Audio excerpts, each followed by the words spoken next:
امام جعفر الصادق اتنا بڑا سید ہے، اتنا بڑا سید ہے سنیوں، جس کی جوتیاں امام اعظم سیدھی کرتے تھے، جس کی جوتی سیدھی کرنے والا امام اعظم ہو وہ جعفر صادق کتنا بڑا ہوگا نا، کتنا بڑا آقا ہوگا، کتنا بڑا امام ہوگا۔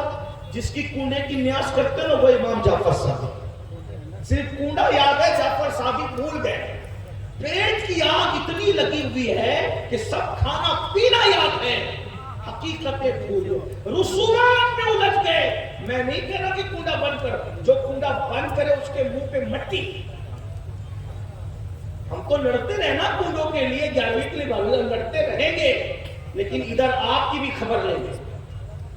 اگر آپ سوتے رہو گے تو آپ کو بھی جگائیں گے، کیونکہ ہم اعلیٰ حضرت والے لوگ ہیں، اور اعلیٰ حضرت نے جہاں بد مذہبوں کا رد کیا، جہاں فرمایا ان کو سلام نہیں کر سکتے، ان سے رشتہ داری نہیں کر سکتے، ان کے ساتھ اٹھ بیٹھ نہیں کر سکتے، تو وہاں یہ بھی کہا کہ بے نمازی کے ساتھ بھی نہیں بیٹھ سکتے۔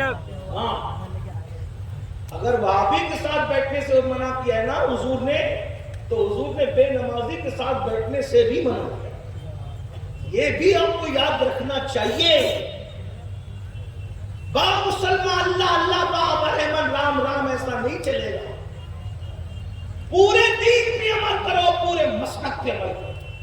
فقیہ ابو اللیث سمرقندی اپنی کتاب قرۃ العیون میں لکھتے ہیں کہ اللہ کے رسول نے فرمایا، اے ابو ہریرہ، بے نمازی کے ساتھ مت بیٹھا کر، جہاں بے نمازی بیٹھتا ہے اس پر آسمان سے لعنت برستی ہے،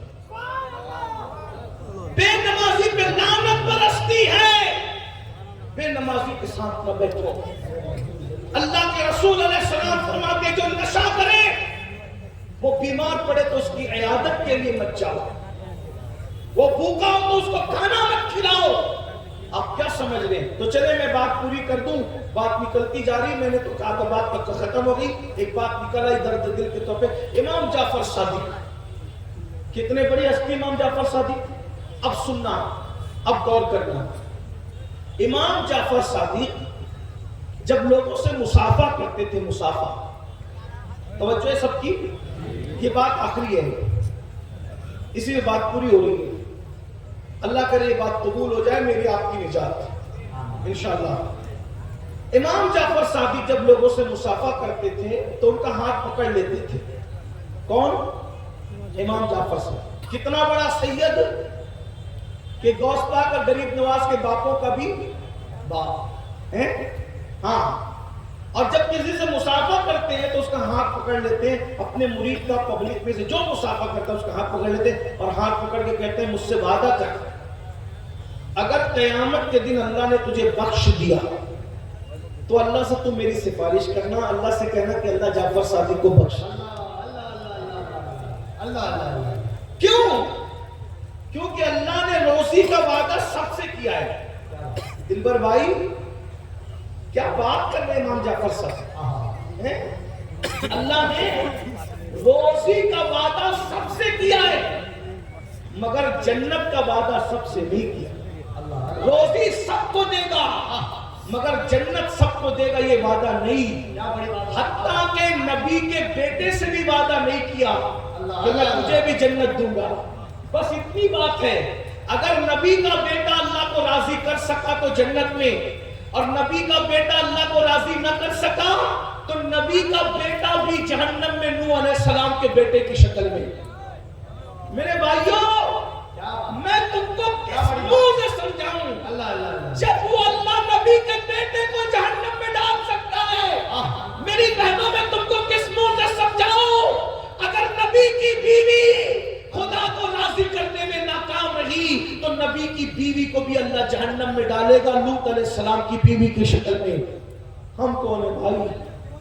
فجر میں سونے پڑے رہنے والوں، سود کے دھندے کرنے والوں، عورتوں کو باپ کی نظر سے دیکھنے والوں، نبی کا بیٹا خدا کو راضی کرنے میں ناکام ہے تو نوح علیہ السلام کا بیٹا جہنم میں جا رہا ہے۔ اور اگر کتا اپنی ادا سے خدا کو راضی کر لے تو کتے کو بھی جنت میں داخل کیا جا رہا ہے، اصحاب کہف کے کتے کی شکل میں۔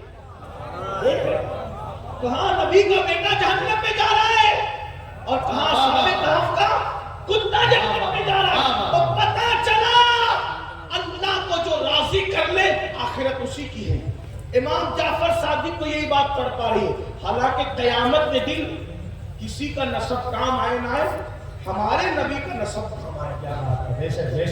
یہ اور لوگوں کی نسب کی بات ہے, لیکن خاتم النبیین کا نسب یہ ہے, کل نسب و سبب یلقط الا نسبی و سببی. آقا فرماتے ہر نسب ختم ہو جائے گا, لیکن محمد رسول اللہ کا نسب قیامت کے دن کام ہے. حضور کے نسب پر کوئی انگلی نہ اٹھانا, لیکن بات تو بات ہے نا.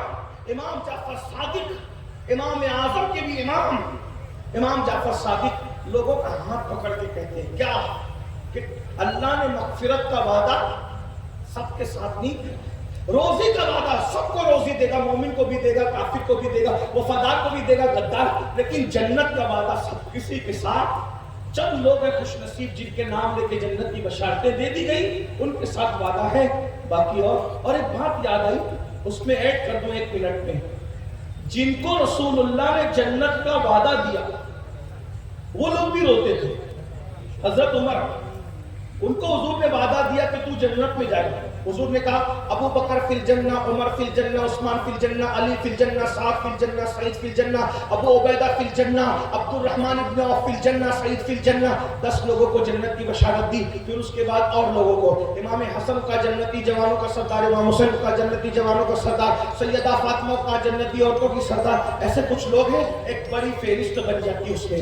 لیکن حضرت عمر پھر بھی روتے تھے, اتنا روتے تھے کہ رونے کا نشان چہرے پہ پڑ گیا تھا. روتے روتے لوگ کہتے تھے حضور نے تو آپ کو جنت کی بشارت دی. فکر دیکھو, اہل منبر کی بھی توجہ, فکر دیکھو, فکر دیکھو.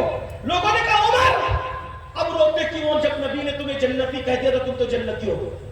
اب کیا کہتے بتائیں, جنتی کہاں ہے نا, لیکن یہ تھوڑی کہا ہے کہ ڈائریکٹ جنت میں جاؤ گے. توجہ, اور نبی نے یہ نہیں کہا کہ ڈائریکٹ جنت میں جاؤ گے.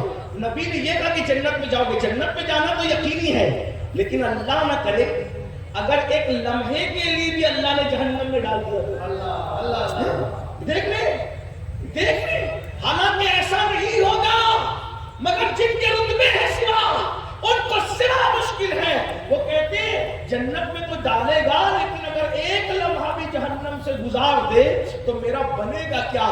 آپ کیا سمجھ رہے ہیں. اور وہ بے نمازی جس کے لیے حضور فرمائے جو ایک وقت کی نماز جان بوجھ کر چھوڑ دے, وہ 7,000 سال جہنم کی آگ میں جلایا جائے گا. ایک وقت کی نماز چھوڑنے پہ 7,000 سال. فاروق اعظم ایک لمحہ جہنم سے ڈر رہے ہیں, اور یہاں 7,000 سال روزانہ ایک ایک نماز پر جہنم میں ڈھکیلا جا رہا ہے. کوئی فکر نہیں ہے, ہنس رہے, گا رہے, کھیل رہے, کود رہے, کہے لگا رہے. حضور کی بات پہ تمہیں یقین نہیں ہے. سب کی بات پہ یقین کرتے, اپنے نبی کی بات پہ یقین نہیں کرتے. اور اگر یقین کرتے ہو تو تمہیں سکون کی نیند کیسے آتی ہے. 7,000 سال ایک وقت کی نماز چھوڑنے پہ جہنم. کچھ تو سوچو میرے بھائی, نبی کی بات پہ کچھ تو یقین کرو تو بات ختم ہو رہی ہے. سیدنا امام جعفر صادق کہتے ہیں اپنے مریدوں سے, ملنے والوں سے, چاہنے والوں سے ہاتھ پکڑ لے. اگر تیری بخشش ہوگی نا, تیری بخشش ہوگی تو اللہ سے کہہ دینا. کیا کہے گا کہ جعفر صادق کی مغفرت کر دے.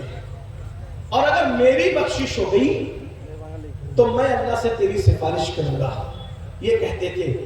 کہے گا اب لوگوں کا جواب, بس دلبر بھائی مولانا صادق اور یہ علماء کرام کا بھی جواب یہی ہوگا کسی سید کے ساتھ.